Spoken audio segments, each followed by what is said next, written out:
Hello, Marianne, Natalie, and James. How are y'all today? Good. Fine. Or I'm just here. you just, okay. Can you kind of tell me what's going on at home? Nothing. Well, Natalie likes to sneak out at night. She's very defiant. She does not like to follow any rules. And it's kind of rubbing off on the two youngest ones. I'm starting to see some changes in their behavior. I think it may have to do with their mom passing away. That's what kind of started it all. Okay. So what types of behavior modifications have you tried to use? Do grounding, taking away their phones, their TV, stuff like that. Has that been effective? No. No. Natalie, I'd like to hear your side of the story. What's going on? Of course What? he would blame Mom. Mom's the reason for this. Mom was the reason for that. I mean, if he had taken care of something and Mom didn't have to take care of it all, maybe she wouldn't have died. Mary, what do you think about the situation? I just don't know why she gets to do everything. And then I have to like sit here and do my chores. She never does chores. Okay. I didn't do it. I didn't dirty it. I'm barely home. Yeah, you do. Well, yeah, you're never home, but I'm having to like pick up after you. I'm tired of it. I don't want to do it anymore. It seems to me like that y'all might be in the stage of grief where you're so angry. Have y'all tried to talk it out amongst the two of you? They just yell. Please, yeah.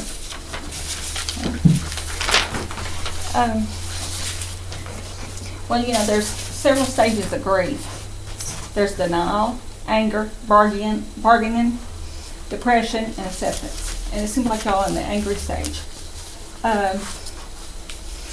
What would, if y'all could go to bed at night and get up and your world would be perfect, what would your world look like, Natalie? My mom would be cooking breakfast. How about you, Mary?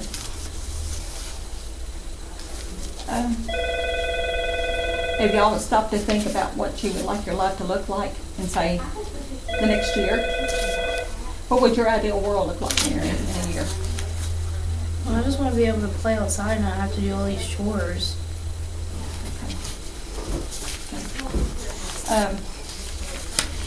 Well, there's a exercise that I wanted to try to have y'all to do today, and it's a goodbye letter. And I want y'all to pretend that your mom's sitting in that chair, and I want each one of you to answer these questions and say it to your mom. Pretend she's there. So, what was your mom saying? You just want to say to Mom? Okay, to Mom. Okay, Natalie. I am saying goodbye because I don't have a choice. saying goodbye makes me feel. Sad. I remember a time when we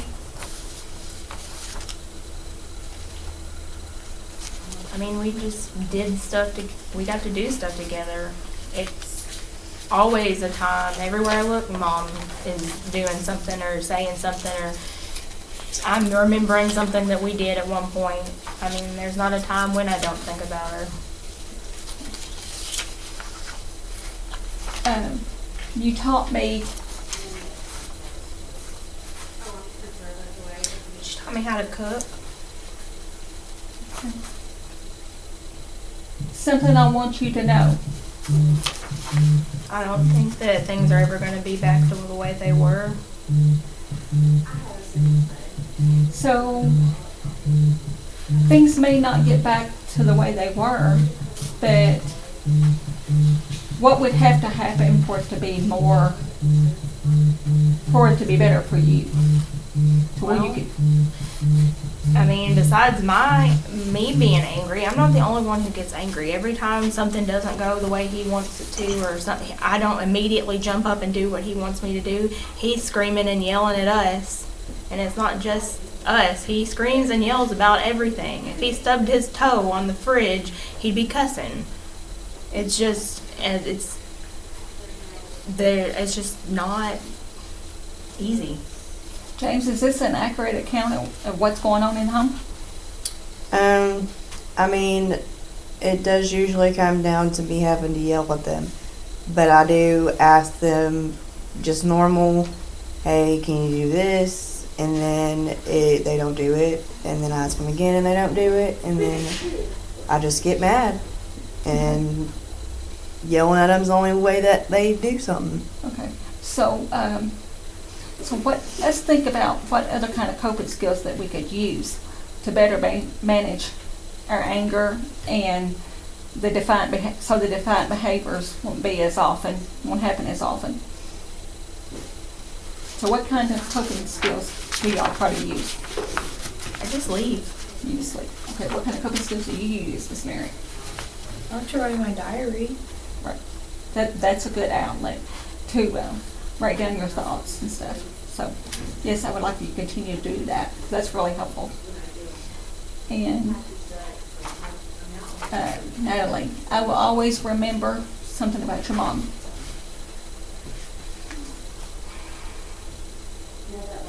I always remember that she used to braid my hair before we would go to softball games. And that seems like that was a really good memory for you, to have time with your mom like that. What kind of special things did you do with your mom, Mary? Mom was really good at listening, Okay.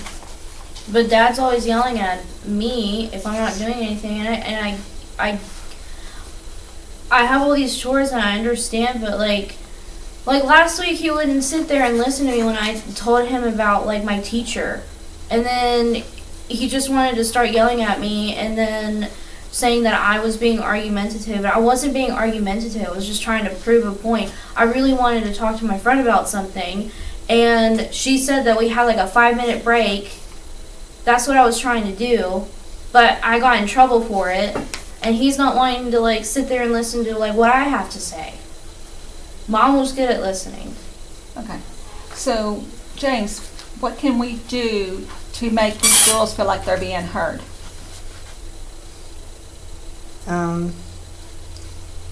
I mean, we can all sit down and have family dinner together. Okay, that's a good suggestion. Is there some other things that you would like to see implemented? Mom used to take us out for ice cream. Okay. Would that be something that you'd be willing to do? Yeah. He says that, but he won't. It's important that you do what you say you will do. You'll follow through, because if you don't, then they don't take you seriously, and they won't take the threats seriously either when you threaten to take something away or whatever. So it's very important that you be consistent with the punishment or with your promises or whatever that's going on between you and your children. Well, and when he doesn't, then he brings Grandma into it. Okay. So it's exactly what happened with Grandma? Well, I didn't do the dishes, and I had got home from school the next day, and it started as soon as I walked in the door. Natalie, I told you to do them dishes twice yesterday. You are not doing this. You're not doing that. Kept on. Called Grandma. Grandma said, oh, honey, I'll be right there and we'll talk about it. And then Dad is still upset about the dishes. Not to mention that I haven't felt good all week. I have been sick at my stomach. I had headaches. I just have been overwhelmed with school. I'm not allowed to make bad grades, so if I don't do my homework, then I get in trouble for having bad grades. So I didn't do the dishes yesterday. I needed to shower, and I had a history test. So I had planned to do them today, but by the time I got through into the house and he started screaming at me, and calling grandma, I just was over it. I was like completely upset by this point. Like, now I didn't want to do the dishes that I'd planned to do when I got home today. And so by the time I get ready to go to my room, grandma walks in the door and he yells at me, "Young lady, you better not go to your room. We're here and grandma's here and we're going to talk." So I turn around and try to go out the front door. And of course, grandma's coming in the front door, and I basically was trying to go around grandma, and grandma tried to put her arm up and stop me from going out, but I was overwhelmed, and I had went to push myself under her arm, and I had pushed her, and she fell into the refrigerator. And I just went on outside.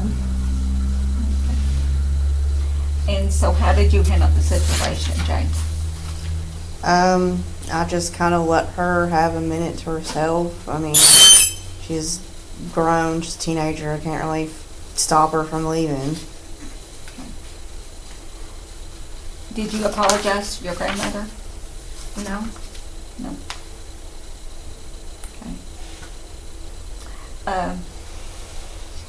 Marion, when you was arguing with your teacher and then you got sent home from school, exactly what happened in that situation? Could you give me details, please? I just wanted to talk to my friend about something, and the teacher said that we had 5 minutes. And then everybody else was talking, but she just been picking on me. I know that she just wants to pick on me. I try my best in school, like I try my best in her class, but her class is hard. Okay. And what class is this? Science. Okay. Have you thought about maybe asking for extra help or for a tutor or something like that? No, because I don't want to look stupid. Well, I think it's a strength if you can ask for help, and I think that is something that you can be proud of. If you realize that you need help and ask for help, and it's nothing, and it doesn't make you look stupid, because we all have things that we don't understand or need more help with in certain areas of our lives. Okay, and the children's grades have fallen since their mom's death. So how was their grades prior to her getting sick and passing away? They had pretty good grades. They had A's and B's. Me and my wife, we loved to see those, and we had expectations for them, and they had no problem being able to meet those expectations. So now what does your grades look like, Natalie?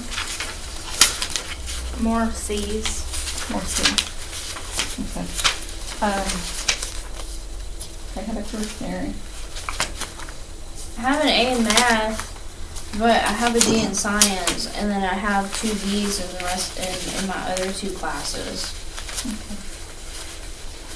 Okay. So what if we decide to implement a chore chart to where maybe like Natalie will do the dishes for a week, then Marion will do them, and rotate that way? Do you think that would help? Yeah, but they've got to do them. Yes. And so what kind of consequences can we put into place if they don't do their chores? I mean, just what I've been doing, no being grounded, no phone or electronics. And another issue that I would like to address is what we're going to do about Natalie climbing out the window. I thought about getting them alarms on there so I can at least know when she's gone. The only reason I haven't done it yet is because there's nothing to do to stop her besides just me knowing she's going. Mm-hmm. I can't run around the house like a chicken with my head cut off trying to get her before she runs off. Well, if you put the alarms on the window and you fix it to where she can't get out from the inside by putting some kind of lock or something on it. And if she does leave, I suggest that you call the police and have the police take her to the juvenile detention center. I can do that. And if the behaviors don't get any better, we may have to consider filing beyond parental control. So what do you think about that, Natalie? I think this is a waste of time and this isn't gonna help anything. What do you think? I mean, she's always leaving, so like if she leaves, then I'm just gonna end up getting stuck doing her chores. Natalie? Do you think that is fair to Marion, that she has to do her chores? Why is it fair to us when he doesn't do anything around the house? To be quite honest, I've been really overwhelmed, and that's why I've been using my mother as backup to try to. I got these girls I got to support, and I go work full time. I've been doing some side jobs to try to make ends meet and make sure they've got food and a roof over their head and clothes on them, and so I need help sometimes. So that's why I have them do the chores in the house. Okay. Well, you know, in order for a family to be able to function properly, everybody has to work together. And sometimes we have to do things that we don't really want to do to accomplish a goal or something like that. So if your dad's out working and stuff, can you girls work together on doing the chores? I don't have a problem working with Marion. Marion understands just as well as I do what I feel. I know she does. And you have similar feelings as to what Natalie has? I like hanging out with Natalie. She doesn't yell at me. Okay. Okay. So James, can we implement that maybe that you will take just a couple of minutes and cool off before you try to address the situation with the kids? Yeah, I guess so. And try to talk in a reasonable tone? Because when you yell at them, you're not getting the desired results that you wanted. Yeah.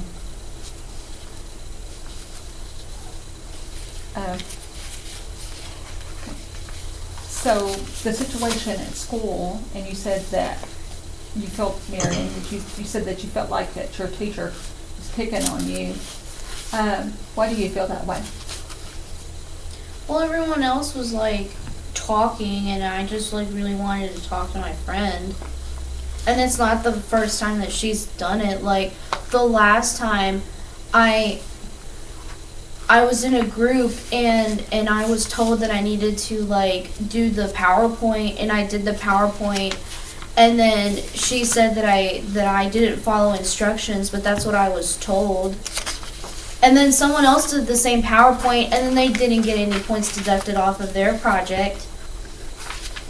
So I was like the only one that got points deducted, and I don't think that's fair. I know she's picking on me. Okay. Mom would have went to the school. Is that something that you could do, James? Maybe address the situation with Marion and her teacher? Let's just try to see if she really does have a issue with your child. Yeah, I suppose so. Because school is very important, and she has to go to school. And if she's not feeling comfortable at school, then she's going to get to where she don't want to go. And we don't need that issue to start occurring. I really want to join the science club, but that teacher is in that science club too. So you would like to join the science club, and she's over the club? Yeah. Okay. Is there not another teacher that might offer something that you would enjoy doing? There's Mrs. Blueberry, but she's not like in our class. Okay. Like our class is divided into like two classes. You have class A, class B, and I'm in class B, but Ms. Blueberry's in class A. Well, could that be something that we could look into, James, about maybe see if she could be switched to Miss Blueberry's class? I mean, yeah. If the issues can't be worked out between her and her current teacher?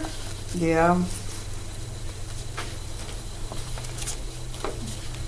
So I'm going to go back to this question.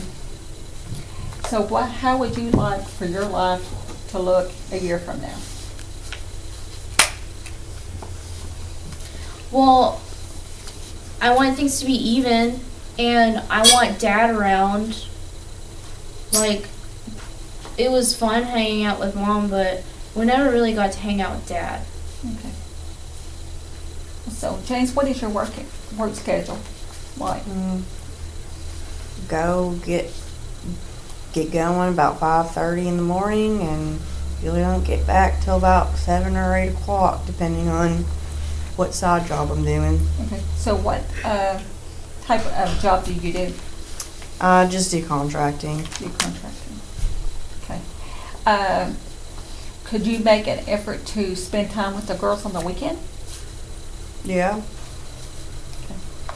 Could y'all make a list of things that y'all would like to do, or things that you would like to discuss with Dad?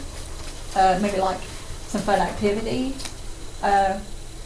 So, what's some fun activities you'd like to do with Dad?